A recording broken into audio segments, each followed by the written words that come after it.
off you go. Thank you very much.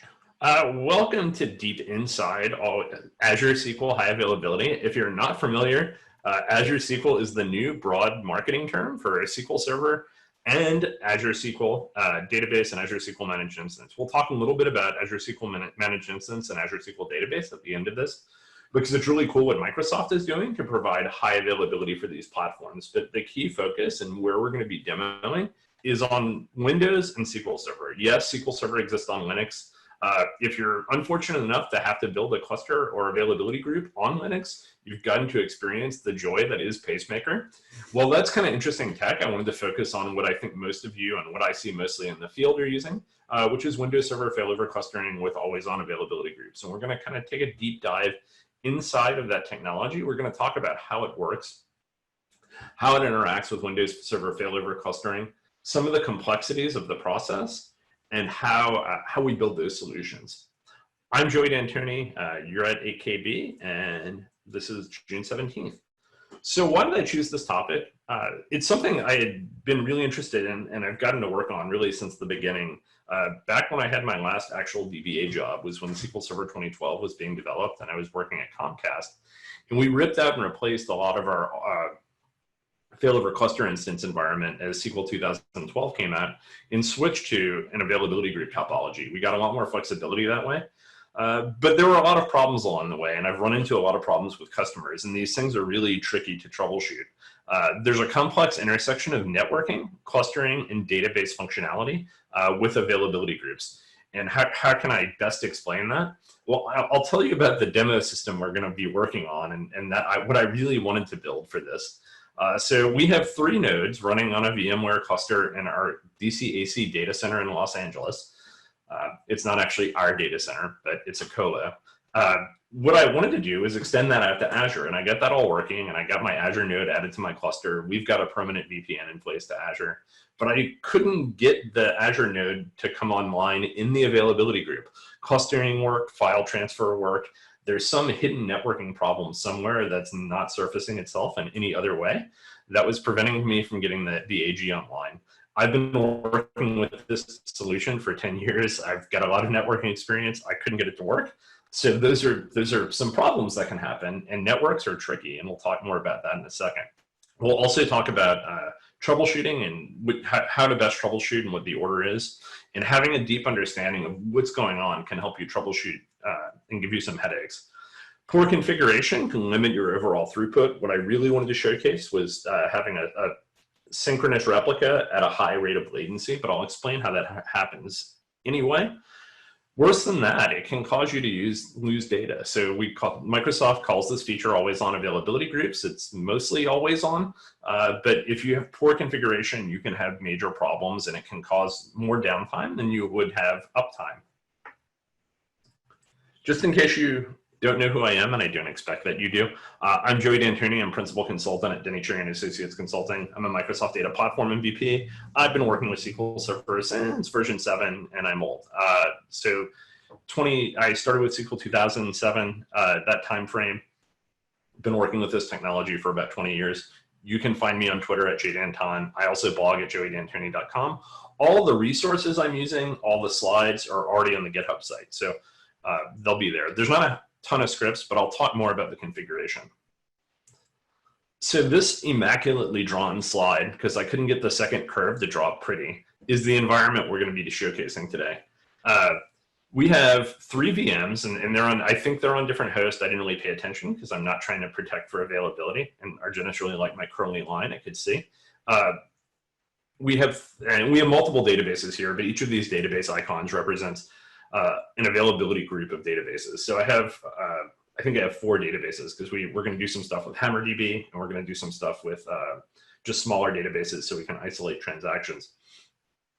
But one thing to note is that we're sending 2 streams of network, and that's what those red lines represent. So even though the orange represents the network connection between the machines, the red represents the log transport streams that are going to be taking place. So the way availability groups work is SQL Server reads the transaction log on the primary, sends those transactions to each secondary, And this is something to think about if you're in a complex topology where you have several replicas that you're using for DR.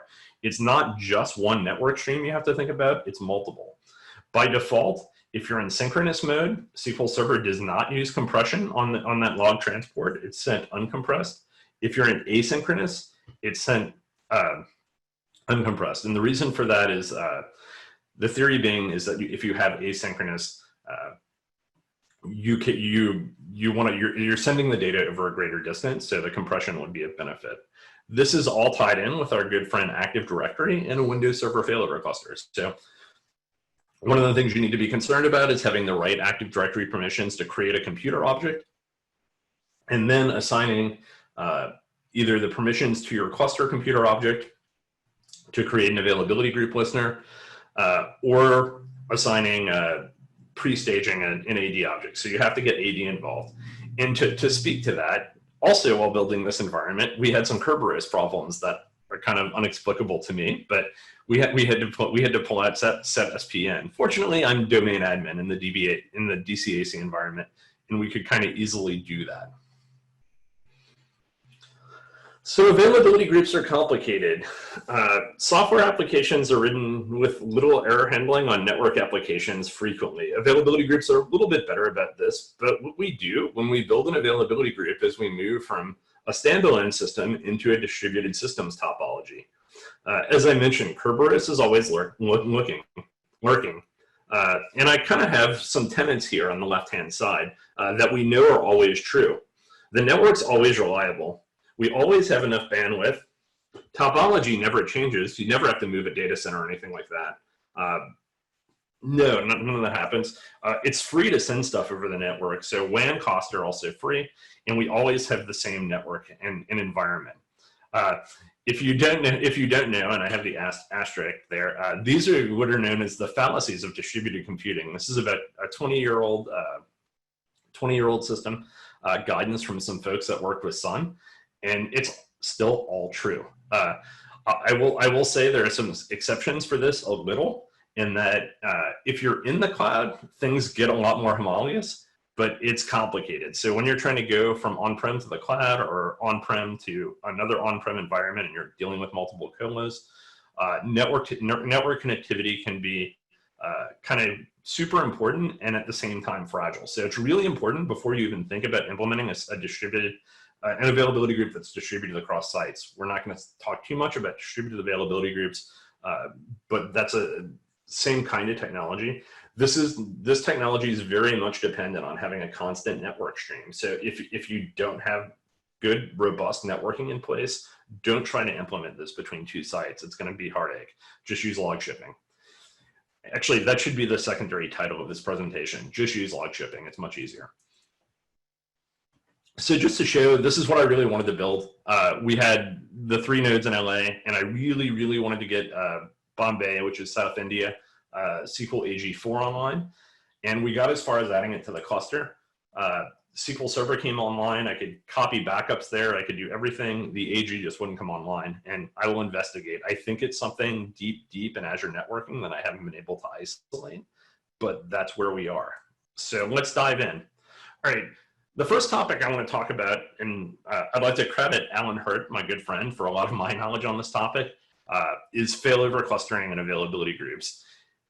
Unlike SQL Server failover cluster instances, which are truly a clustered service, availability groups have more of a loose coupling with failover clusters.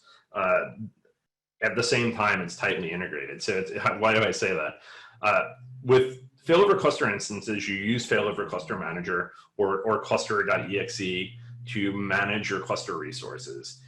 With availability groups, all the management's performed through the SQL Server side, and SQL Server at a low level is responsible for implementing the relationship with SQL Server and the cluster. So you don't do a whole lot with clustering other than getting the cluster in place in order to build your AGA. So this is probably one of the more common problem scenarios I've run into with customers in dealing with availability groups. There's each node in the cluster runs a single cluster service. So it runs a process called cluster.exe which operates the failover cluster and also monitors all the resources that are owned by that cluster. So this resource host operates as a separate process called RHS.exe, and it's the interface between the cluster service and the individual cluster resources. So this resource host is going to operate on the cluster resources when called upon. So SQL Server in this place has a custom resource monitor DLL that interacts with RHS.exe. And this manages the online and offline operations and health monitoring for cluster resources. With SQL Server, this resource DLL determines the health of the AG based on two things. So the first is an availability group lease mechanism that's built into SQL, and availability group health detection. So the resource DLL exposes resource health through is alive. So can it see if the service is up and running?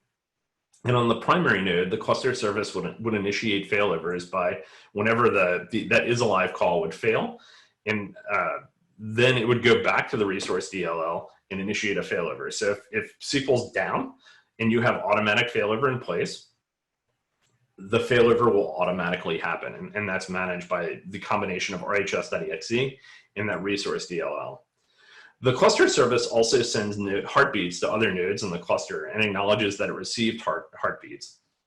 If a node detects a communication failure from a series of heartbeats that went unresponded to, it will broadcast a message causing all reachable nodes to reconsider their view of the cluster health. So if node 3 is down, the node sending the heartbeat, which is the node that owns the core cluster resources, will then say, oh, hey, nodes 2 and 3 are down. This event is called a regroup event, and it maintains the consistency of the cluster state across nodes. If after that regroup event, Quorum is lost, so Quorum is the thing we have in the cluster to avoid what's known as split brain. And what split brain is kind of the worst possible scenario you could have in any kind of distributed computing environment. That's where two separate nodes try to take over as master or as primary, excuse me. And when that happens, all hell will break loose. Fortunately, we've got mechanisms in place like Quorum to prevent that from happening. So if Quorum is lost, then all cluster resources are taken offline. So losing Quorum is bad. We'll see what happens when we lose Quorum. I'm going to screw with VMware in a little bit to cause that to happen. If a partition exists that does have Quorum of that cluster, the AG will be assigned to one node in the partition and then become the primary node in the replica, while all of the other nodes become secondary replicas. So this lease mechanism here is what enforces that relationship. So this is very important, pretty low-level stuff in the cluster. So the primary function of that lease mechanism is to take SQL Server offline if the cluster can't communicate with the instance while performing failover. The cluster performs the offline operation on that AG resource, and the cluster service will then make an RPC call to that RHS.exe process and then take the cluster resource offline. The resource DLL also uses a stored procedure to tell SQL Server to take the availability group offline, but there's always the potential that, especially with a troubled node, that this procedure could fail or have a timeout or something like that. The resource host also stops its own thread during the offline call. So in the worst case, SQL Server will cause the lease to expire in half times the lease timeout, which is a defined value we'll talk about when we go into the demo. And then failovers can be initiated by multiple parties in this scenario, but it's importantly to know that the cluster state is consistent across the cluster and across SQL Server instances. Our worst case scenario is where a primary loses connection to the rest of the cluster. Each node in the cluster would determine a failure at similar times based on their timeout value, but only the primary node can interact with that SQL Server instance to force it to give up the role. So that's effectively why we have this lease timeout mechanism. However, it can cause availability group problems. And the biggest ones I've seen are high CPU for extended periods of time, where none of those health check processes can complete. So if you have CPU running at 100% for an extended period, this can cause problems. Out of memory conditions where the server can't have enough memory to run. And I've also seen it at a customer where we had network saturation causing it to run. We had two pretty big machines, and we had really fast storage. So we were on all flash storage.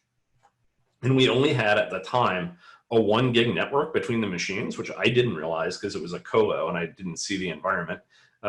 And all of a sudden we reached a threshold where we started getting a lot of lease time ads caused by this. And the only way to fix that was to beef up the network, which was tricky because the machine was out of ports. I think somehow we got it to 2 gig. We couldn't get 10 gig infrastructure in for whatever reason, because all we really needed in that scenario, because the machines were next to each other, was a 10 gig crossover cable, but we couldn't even do that.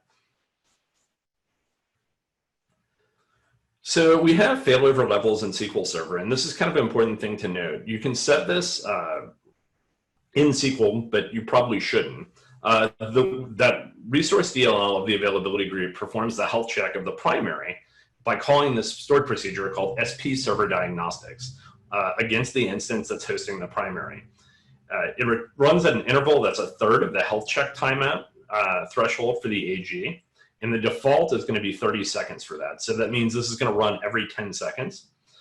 If that procedure runs slowly or is not returning information, the resource DLL will wait for the full interval of the health check timeout before determining that that primary is completely unresponsive. If the primary is completely unresponsive and you have automatic failover in place, the failover will take place. And so this doesn't perform checks at the database level. Starting in 2017, you have the ability to do check on database level initiation of failover. But whether the diagnostic data and information returned by this proc warrants a failover depends on the failover level of the availability group. The default is on critical server error. So these are things, I believe it's above 719, orphan spin locks, write access violations, etc. You can knock this down. You can knock it all the way down to 1, which is only service being down as causing a failover. Or you can knock it all the way up to 5, which will say if there's an unsolvable deadlock failover. That seems a little, I can't imagine any scenario where I'd use 5. I have knocked this down before, and it was that same scenario I was describing with the lease time ads that were related to networking. We were just trying to stop the pain. So we knocked it down to 1. It didn't really help anything. As soon as we got a better networking in place, we went back to level 1. So troubleshooting paths for your AGs. Always look in the SQL Server error log on each node first. It's important to look on each node. I can't always tell you whether to look on a primary or a secondary, because there are some things that get reported to the primary and some things that get reported to the secondary. I'll give you an example. It's not something we're going to go into detail about today, but availability group seeding is a new feature that was introduced in SQL 2016. And this is a feature that uses a VSS backup and streams the backup under the hood. So you don't have to do the whole process of applying a primary and then a log backup to get the secondary in sync. And I was working with some pretty big databases, so this was an easy way to do this, and I was using it recently. Well, I was seeing some failures in the DMVs. The DMVs aren't super documented for that feature. And I looked in the primary log and I couldn't really see anything. But when I looked on the secondary log, I saw there was some backups failing with move errors, because there was a minor directory structure problem on the secondary that I had to address. But I wouldn't have known that unless I looked in both logs. And that's very much the case with availability groups. You need to look at both sets of SQL error logs. And for the most part, the SQL Server error log is your best resource for troubleshooting a problem. There's an always-on health event that I think records when the procedure gets run. There's not a lot of information there. I've never successfully used that for anything in terms of troubleshooting. Typically, the cluster log is needed for deeper problems, and we're going to look at that. The cluster log is big and it's long. I like to use Linux tool. I've done this before where I've used Linux tools to grep the log. I'm in a demo using PowerShell to parse the log here in a second. I've also increased cluster logging. By default, it's at level 3, and I've set it to level 5, so we'll have a little bit more information in the log. And we have these categories, and this isn't something to really speak to too much, but it tells you how to parse the log, because like I mentioned, the cluster log is very long and very detailed. The cluster nodes are always talking to each other. So that whole regrouping thing and making sure everyone else is alive is something that's really important to the cluster. So it's kind of very, very verbose. It's also by default in GMT. They do now put at the top of the cluster log, I think, a note about that, and we'll take a look at that. So let's dive in. And just to let you know, this is the main VM we're working on here. Hold on a second, I just need to arrange some screens and not do that. Hang on. There we go. We're in the machine I wanted to be on.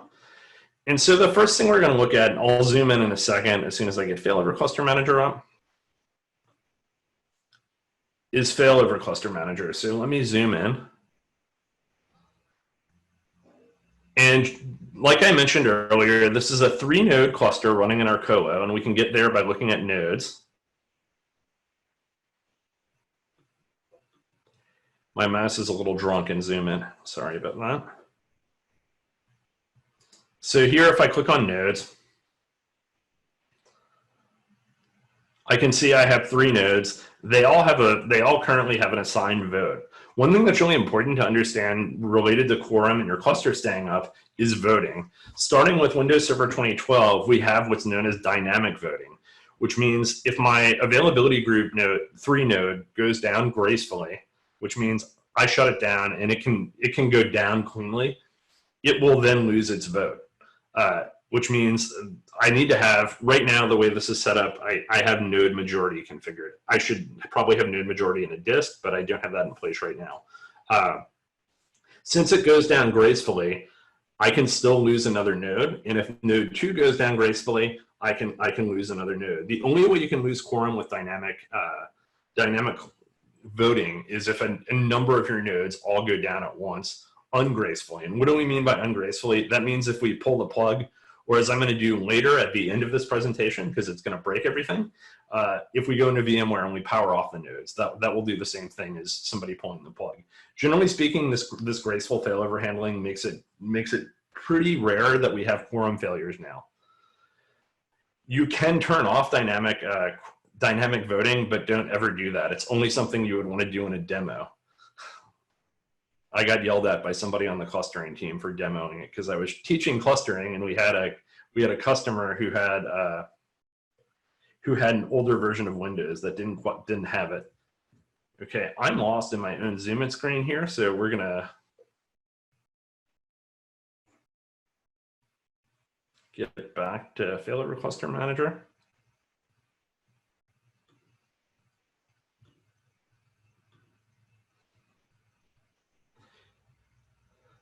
Okay, so we're going to navigate to our AG role. This is our AG.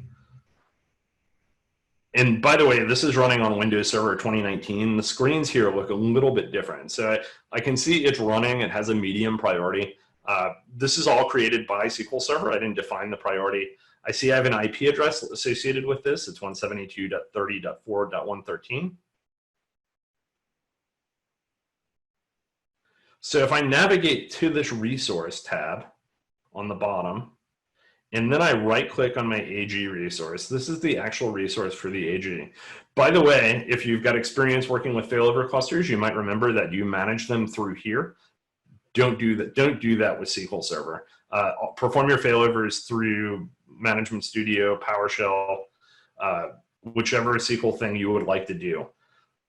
However, there are a couple of things here that are important to note. So if I go to Properties, those 2 things we talked about, health check timeout, or 3 things, failure condition level, and lease timeout, are all settable here. I have increased lease timeout before on servers where I was consistently getting them. Typically, if you're increasing the lease timeout on your servers, it means you have to tune your code because your code is terrible and sitting at 100% CPU for a while.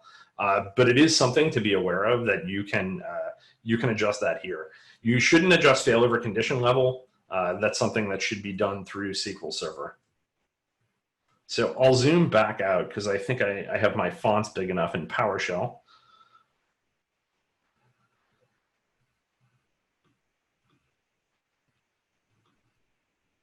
Matt, can you see that, or do I need to make the font a little bit bigger? I can see it. To be fair, I'm sitting very close to my screen, so a little bit of zoom probably wouldn't hurt. Yeah. I'll just make the font a little bigger.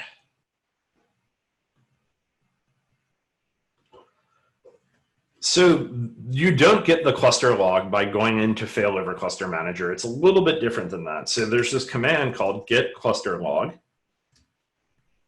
and you can specify a destination. And here I might say ctemp. This is another one of those fun cluster commands because there's a lot of interesting, fun stuff with clustering. It'll take a second to run.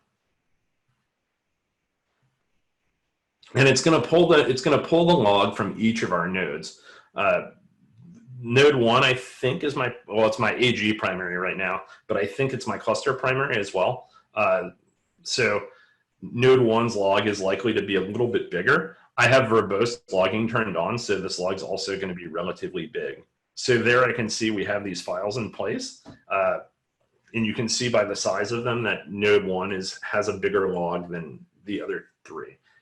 I'm going to open one of these in Notepad++ just to give you an idea of how big it is and how hard they are to navigate before we do some fun operating system stuff.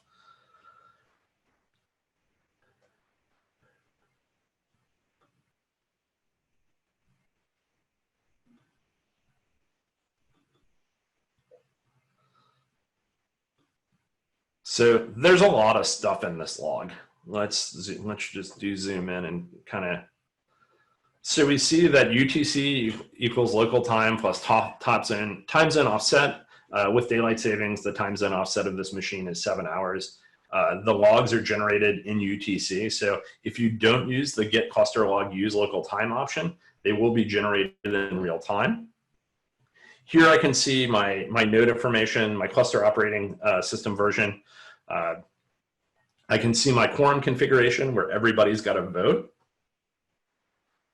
I can see the various types of resources that are in the cluster. I see my AG nodes and my listener, my cluster IP address,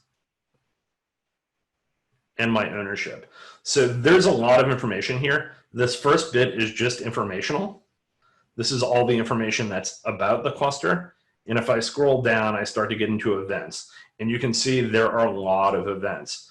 So it's not super manageable to look through this log and analyze that. So there's kind of 2 ways you can go at it. And I'm going to do this by resource name. I'm using PowerShell in order to do this. I'm going to do res and then select string. So this is going to cat the cluster log and then pipe it to a select string where the pattern is res and HADR-AG.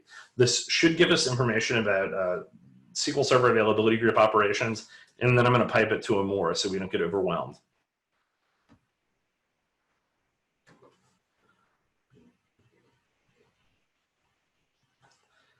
And this will take a second to parse.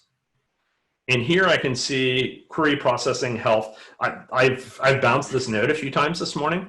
So I can see that my health state has changed from warning to clean, then clean to warning, and vice versa. Let's see if we get anything else interesting. Here I see where my lease thread was terminated at 12:54, which was a couple of hours ago. Here I can see my disconnect, and this is the execution of a failover and what it looks like from the cluster.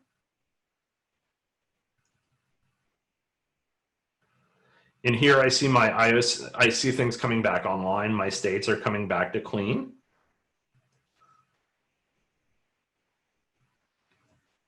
And then I can see my, my system health query processing information. So all this is really cool. There's a lot of stuff in the log. We can also parse, let's parse for RCM API.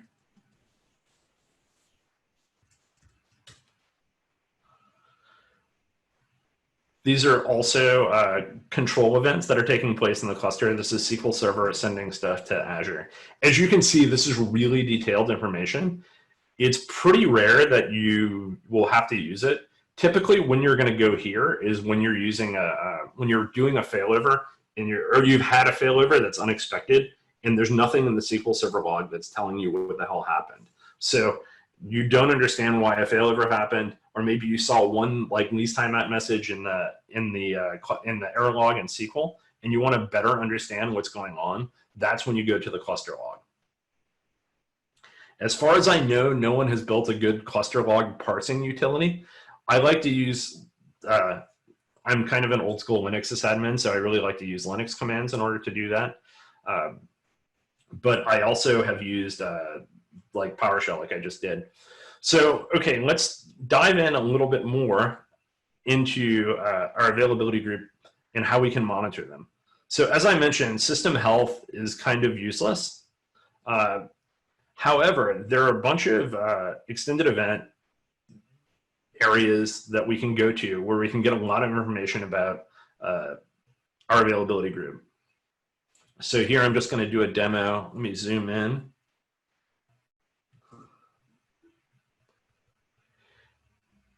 And I'm not actually going to build this session. I just want to show you a couple of things. So there's two categories you care about. And a lot of this goes back to the original name change. So this feature was originally called a Hadron, but there is a class of events called always on. So there are some that have been added later that use the always on event category, and some that use the HADR event category. The other thing to note is with extended events, there are channels. A lot of the interesting availability group events for detailed analysis are in this debug channel. The official wording on the debug channel is that it's only supposed to be used in conjunction with support. Be careful with it. The one thing I will tell you is that if you turn this on, it will log a lot of data. So it's these debug events, and we're going to talk through them when we talk about log transport. And this is where this session goes insane. There's a lot of each step of the process, which is an 18-step process of how a data gets written to the secondary, is captured by these always on debug extended events. So let me exit out of that, and then let's look at an event session. And this event session I created just has a couple of events, and the main thing it's going to show us when it retrieves information, it's going to take a little while to do that, is that the cluster lease is renewing. So this is going to run, I think, every 10 seconds based on defaults. It might be every 5. We'll see it pop in. So 9:51, we had an HADR AG lease renewal. This is simply SQL Server talking back to the cluster. And I was zoomed in the wrong way, so we weren't getting updates. So every 5 seconds, we can see that that event runs. And if we dig into the data in the event,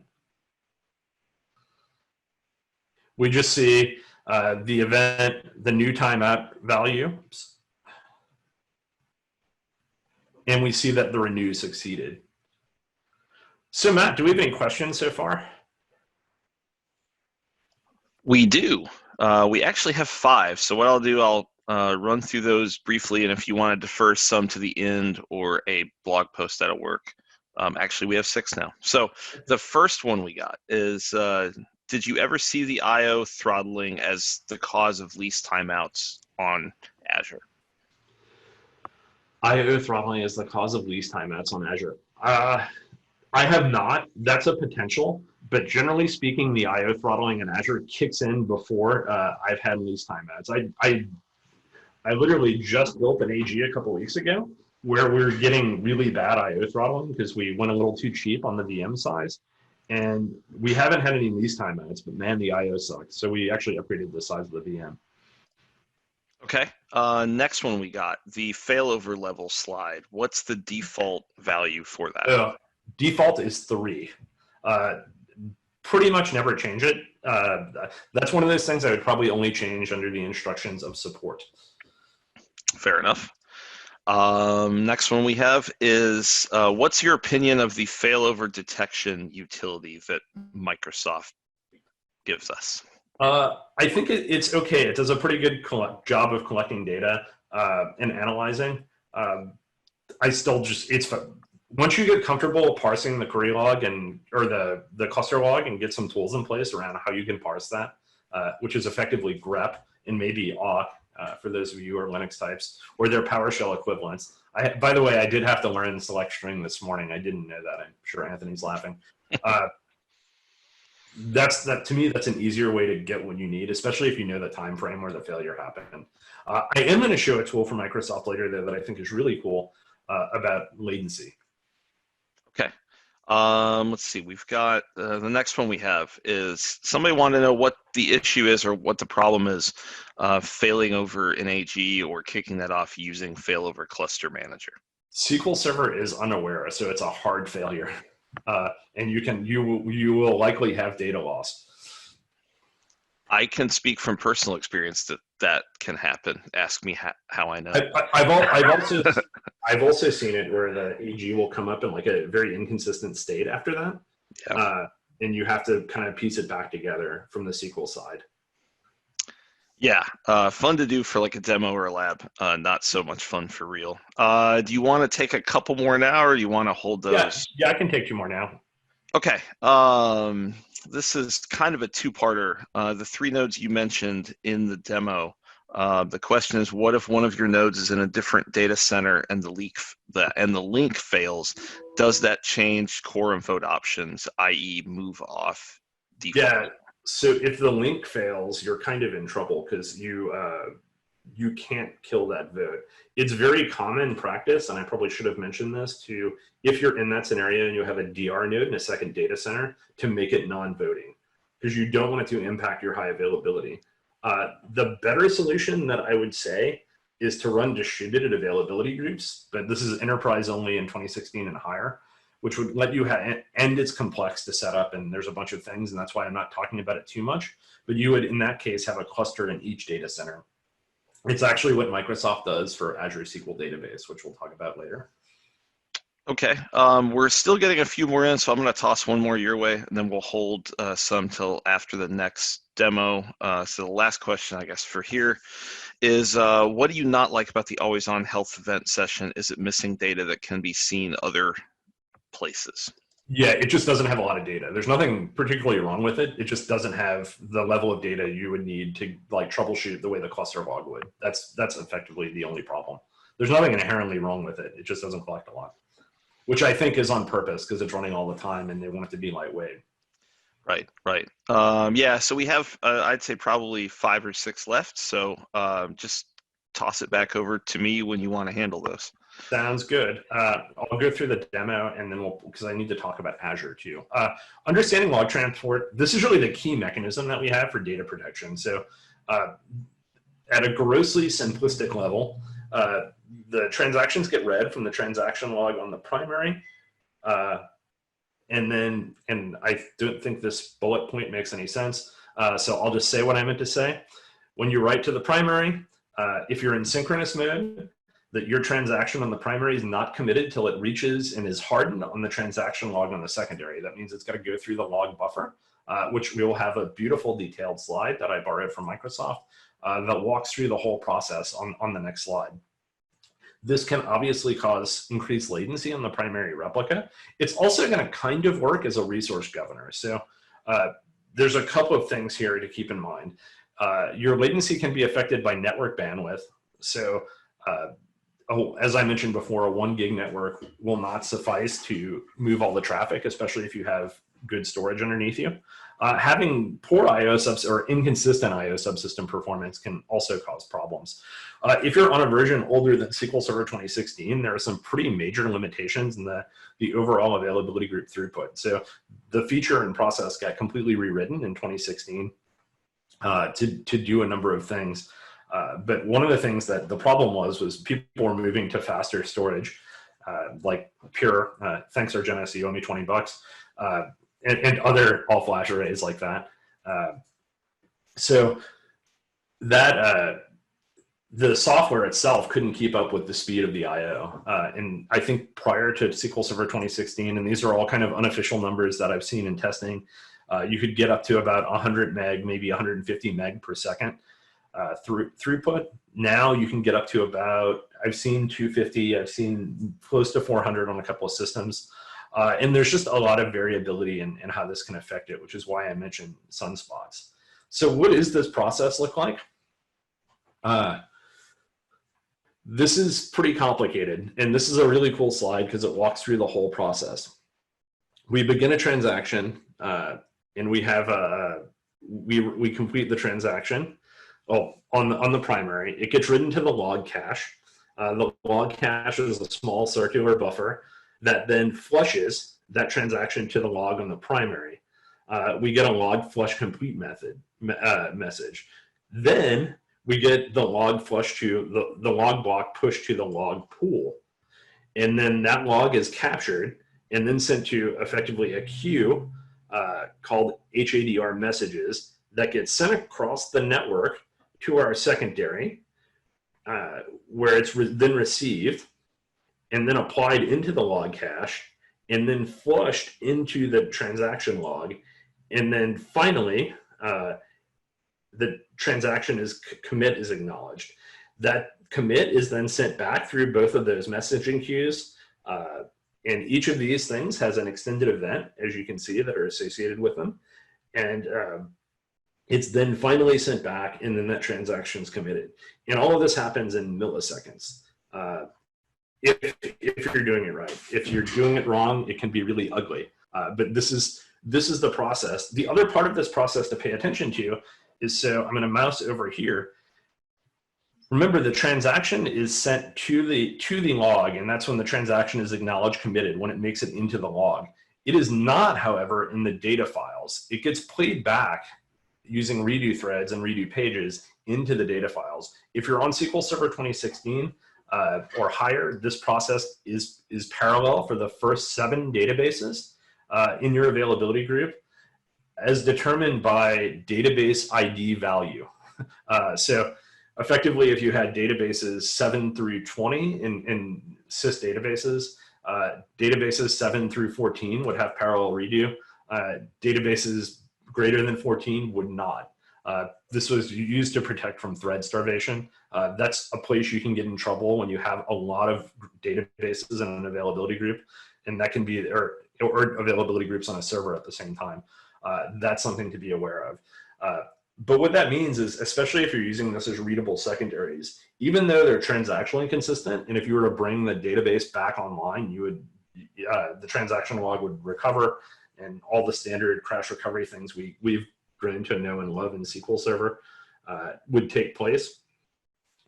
We don't, however, have any direct control over how fast that data gets played back into the secondary. That just means you don't know when it's going to be there, and your users may see inconsistent values. Okay, so the first thing I kind of wanted to show you guys is this code that I have in place, and I have this in place on both the primary and one of my secondaries. And this code's effectively going to process this whole process, so we can see as each step happens. And I'm going to turn it off and then turn it on again, because that fixes everything in computing, as we all know. And let me connect to one of my secondary replicas.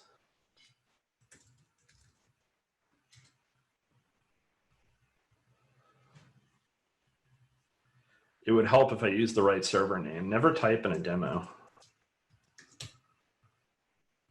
So let's do the same thing there. And I wanted to show you guys this and girls, this first through one transaction. So I'm just going to create a table in a database. And let's go ahead and turn on that extended event. And then we'll watch the live data. And we'll watch live data on this primary too.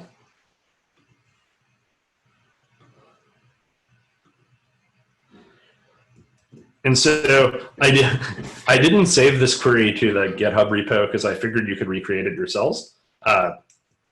We're just creating a table. So here, if I go to SQL 1, I can see, you don't want to see a countdown timer. I can see this whole process take place. So I see that we captured a log block. And we see the log block ID, the timestamp of the start. We see the block size was 11.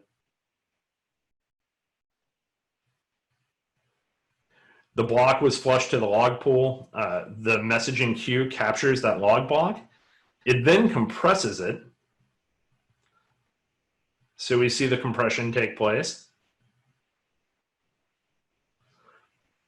And we see that this is database ID 6, and we see the timestamp. We see the uncompressed size. So SQL Server is tracking all this information. And we can see this walkthrough. So we see that it receives the hardened LSN message. That means it took 17 milliseconds to process, because we see that processing time. We see this all the way through to the log write and file write. And if we look on the secondary, we're going to see a similar set of information. So we see that we receive the message, we decompress the files, we push the block to the log pool, we do a log flush, we send that hardened message. The send is then considered complete. And then finally, we give the timestamps of the log hardening. SQL Server is collecting a lot of information here. So this is really useful data. Let's zoom out.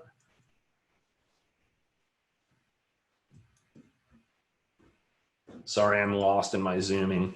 Okay, so we're there. And so what I wanted to show you, and make sure we're good on time, I think we are, is that let me verify the state of my availability group. I think we're in sync.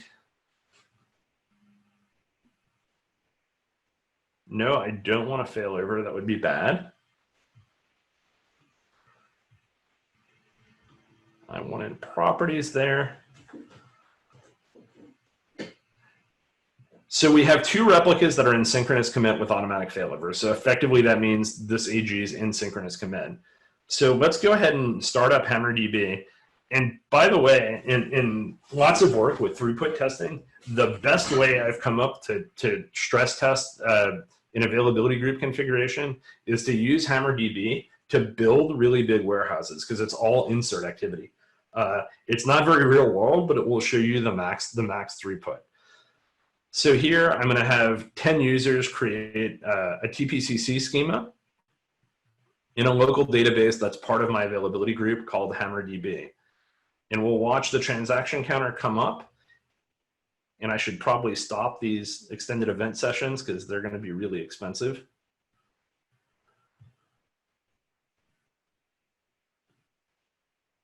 And we can see we're up to 34,000 transactions per minute. 42, and this should settle around 42,000.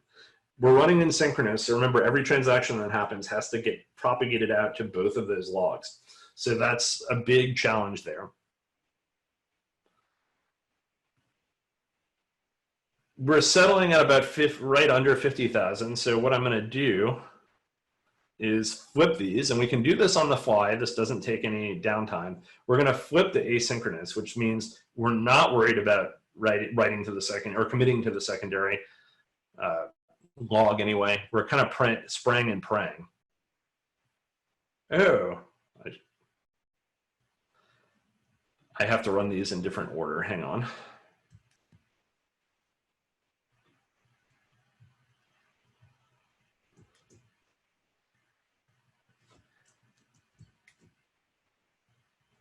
All right, now we can switch to asynchronous commit. And the cool thing, since we're running HammerDB, is we're going to be able to see the performance impact of this. And I should use asynchronous.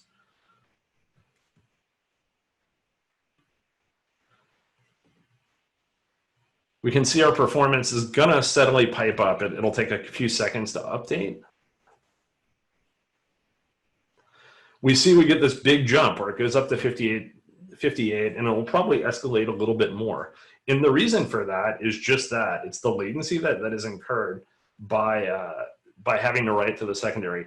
These machines are on the same, I don't know if they're on the same host, they're in the same rack, so they're interconnected. It's VMware. You'll see some dips, but in general, you'll see a much higher overall throughput with this latency. You can track the latency. So if you're using that X events capture, and I've linked to a blog post from someone at Microsoft that will show you how to use that data to track it. But in that same blog post, there's also this tool that will give us an AG latency summary.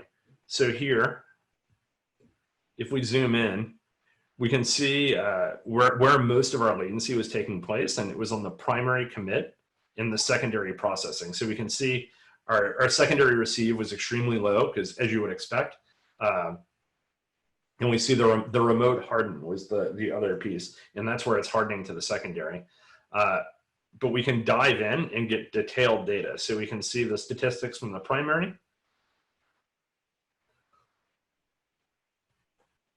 In this report, these reports are coming off of the X event data that I collected. I did this earlier because it takes a while to process them. But we can see all these averages. It's a pretty cool chart. This isn't something you generally have to worry about unless you're having a performance problem and you're trying to analyze it. If you are, this is really useful. And I think that big downtime is where I flipped from sync to async when I was doing this demo earlier. Really cool utility. It's a little bit wonky to use, but it's fully detailed and open source, and it's on GitHub. Really handy tool to have if you're trying to understand a log transport problem. And then I wanted to just show you what it looks like when Quorum goes down. So let's do bad things. I know you probably can't see this. I'm just I'm in VMware, and I'm going to kill the nodes. So I'm just going to power off nodes 2 and 3. Don't do this in production. Don't even do this in dev. You can do it in your lab. I'll give you permission for that.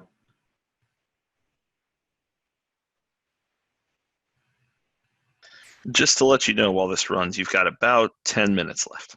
Yeah, I'm good. Where is my power for? There we.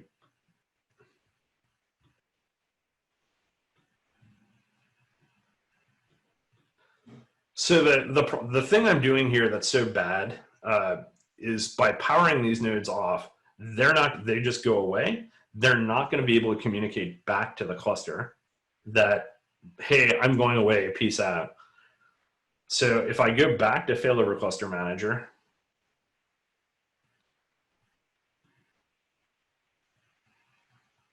I'm still running. I see that node 2 is down. We haven't figured out that node 3 is down. We're probably in trouble because I think this is node majority. They still have a assigned vote. So let's see if we're in trouble.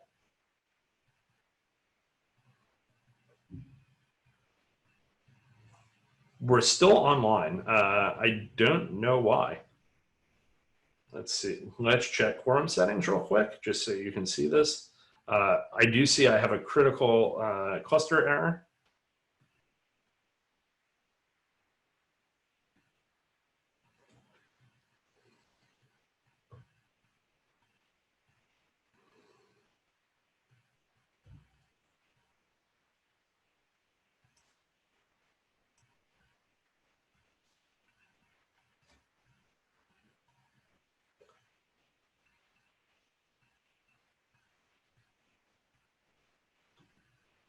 And here I can zoom down and see that I can't renew the lease for the IP address. So let's see, we should be down by now.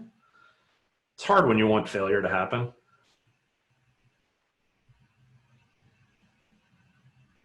We're still somehow online, and I'm not sure why, but anyway, don't do that.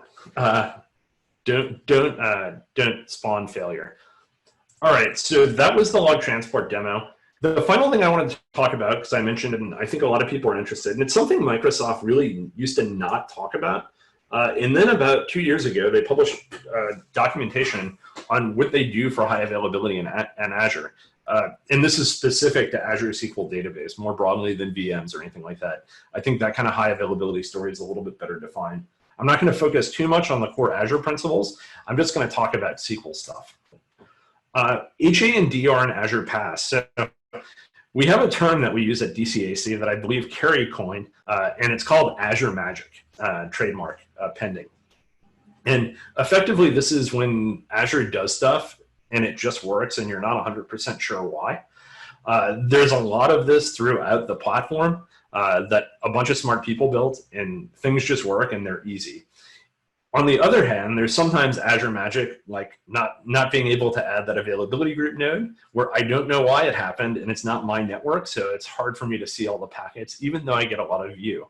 But let's talk about what Microsoft does, because it's pretty cool. It's not that different from what we do.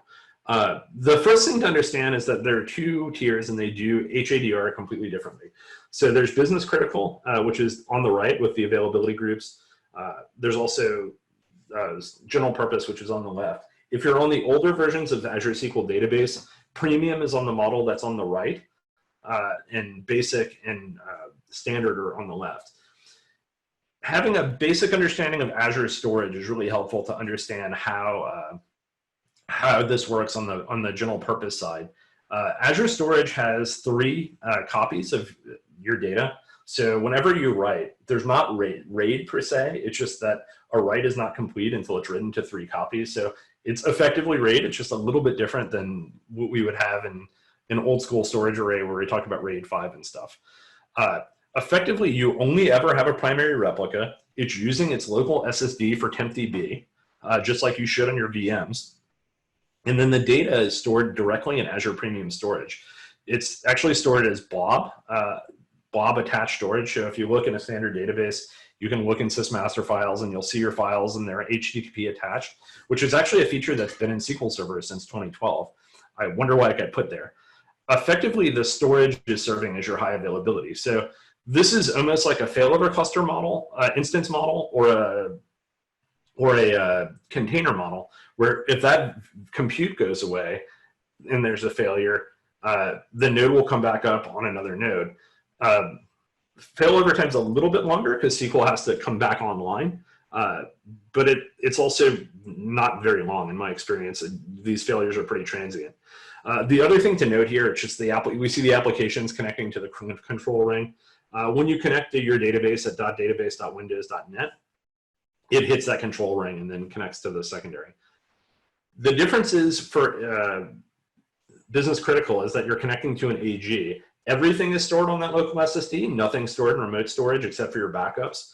And a failover is going to happen just like an AG failover, and these are in sync. And then that we have 4 nodes, we can connect to the secondary and read it. That's really the big difference. If you're using DR, this simply uses distributed availability groups. So whether you're on GP or business critical, it recreates this infrastructure in a second region. And if you're using failover groups, Traffic Manager will route that traffic seamlessly, just like an availability group listener would. All right, so in summary, distributed systems are really hard. There's a lot of complex stuff going on in an availability group. Microsoft, through AGs and failover clustering, abstract a lot of that complexity. But these are not trivial systems you're building when you're going into an AG. It's really complex. Azure does simplify this process by having completely homogeneous infrastructure and owning the entire network. And oh yeah, by the way, they own the source code too, so that helps. So when there's problems, they can adjust the source code to better suit. I'm gonna blow past this references slide. This is on the GitHub page for this session. There's some really good stuff. This is pretty much what I used to build the session. And then my info, and I'll take questions from Matt. Okay, so we have 13 of them. I know we've got, next session starts at 1:35 Eastern, so I'll kind of keep feeding these to you, but I'll probably stop here in a few minutes because we want to give Pam some time. And that session is going to be awesome as well. So let's dive into it. So this is about where you talked about kind of the failover levels. The question is, were those failover levels or failure condition levels, are they the same or different? Wait, could you repeat that real quick? I didn't hear you for a second. It says, were those failover levels or failure condition levels, are they the same or different? I think that is the same.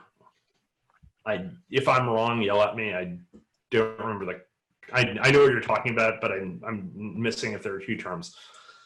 Okay. Said, this is kind of a comment and a question rolled into one. Said, I read somewhere there's a 6th failure condition level as well. Can you shed any light on that? I've never tried to set either 6 or 0, so I do not know. Gotcha. Or okay. Do you believe it's useful to change the TTL option for a listener DNS registration? Very good question. And yes, I do. So TTL is time to live for a DNS setting. So where this is particularly useful is if you have a multi-subnet AG, where you have one node in say, oh, I don't know, Los Angeles and another node in Mumbai. In that scenario, if you were ever planning to fail over to Mumbai, you would want to lower the DNS time to live.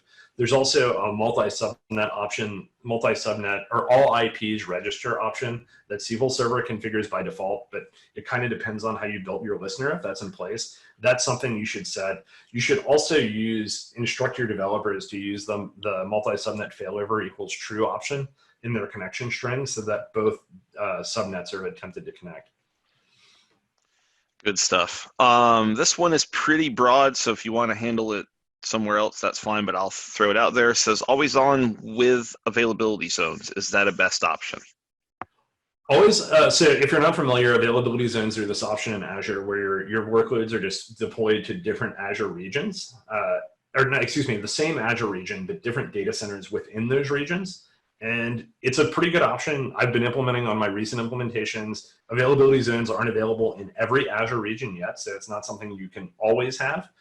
The one caveat to doing that is I read this blog post from Microsoft, but talking about SAP, which goes counter to everything I've ever elsewhere read about availability zones that said there isn't necessarily a latency guarantee and you should always test latency.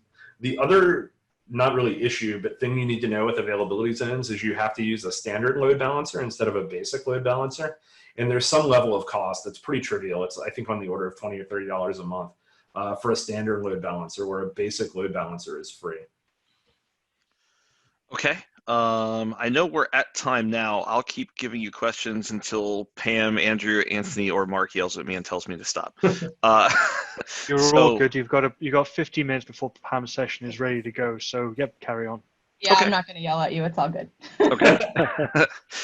Does pausing or resuming the AG have the same impact / functionality as taking the AG role completely offline from Cluster Manager?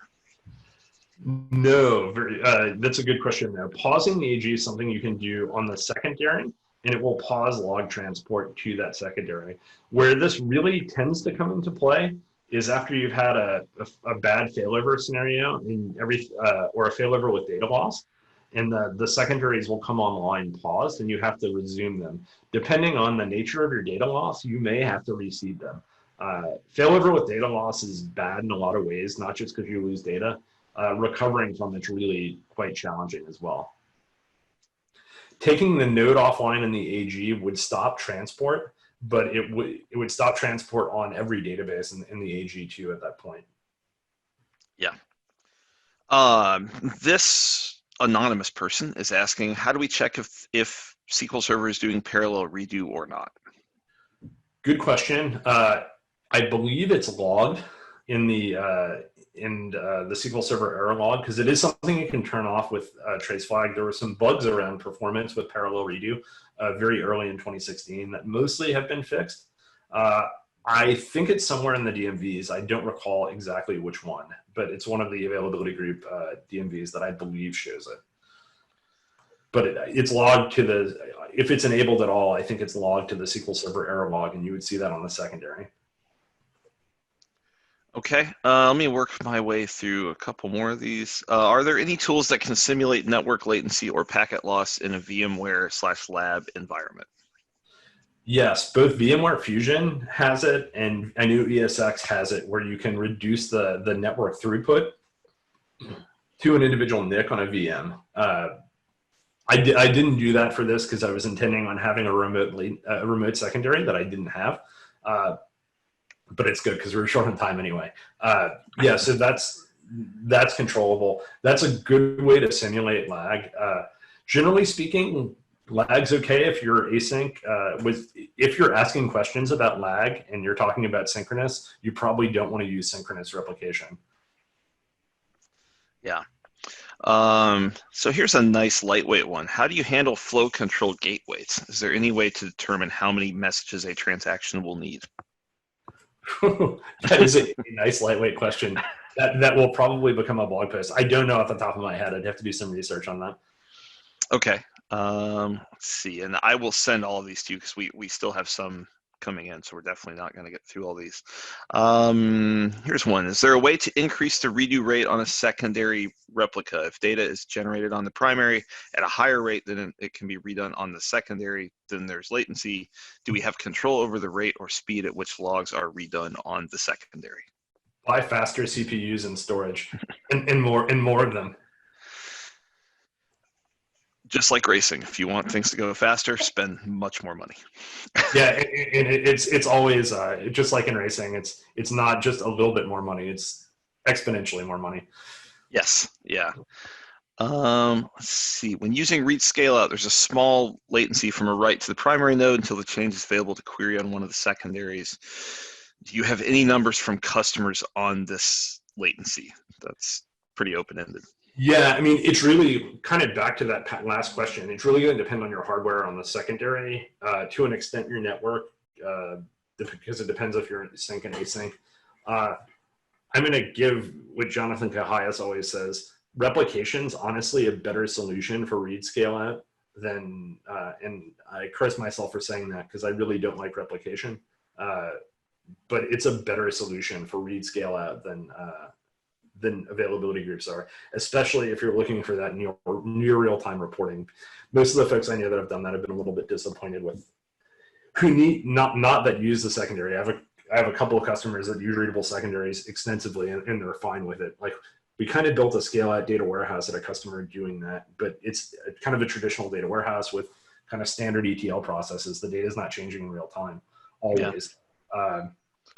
But if you're in a situation where you're like looking at a transactional system and you want to read off a secondary and you want to know what the latest transactions are, that's not the best architecture. Using an AG is for the readable secondary is not the best architecture for that. Yeah. Here's a good one. Any solutions for re-indexing big tables generating massive log records for AG databases? For log shipping, it says we can switch from full to bulk logged and vice versa. So is there something similar here? Very good question. And this is very much a problem throughout the history of availability groups, especially on the older 2012 and 2014 code that didn't work as well in the secondary. The best solution for this is 2017 plus, and it requires enterprise edition, and that's resumable index maintenance. Effectively, you rebuild your indexes in Windows, and alternating from when you're rebuilding your indexes, you back up the log and then resume rebuilding your indexes to control log growth. It's a little bit challenging to implement. I mean, challenging. You have to write a little bit of code and think about it. But that's really kind of a good way to do that. If you're not on one of those versions, there's not a great solution. And if you're on 2012 or 2014, it just sucks. Okay, let's see. According to experience with HammerDB, what penalty percentage or whatever can be considered as normal for sync versus async? Generally, and this is one of those things where it depends on the speed of your system. I've seen, and Bob Ward's got a good blog post on this from when 2016 came out. I've only seen, I think, 250 megabit per second throughput with sync AGs, and that was working on physical hardware with really fast storage and in big physical hardware. It's just kind of the upper limit of the throughput. So if you like extrapolate from that, what you could get without that, it could be a pretty big penalty. If you're on smaller servers that have less overall throughput, it's not as big of a penalty because your max isn't that high. So it's very much dependent on hardware. Indeed. Like in a VM, you're probably talking a few percent, especially if like the VMs that I was using, which were close to each other, it's not going to be that big of a penalty. But if you're on like big physical boxes, it can be a pretty substantial penalty because you'll hit the upper limit of what the AG can do.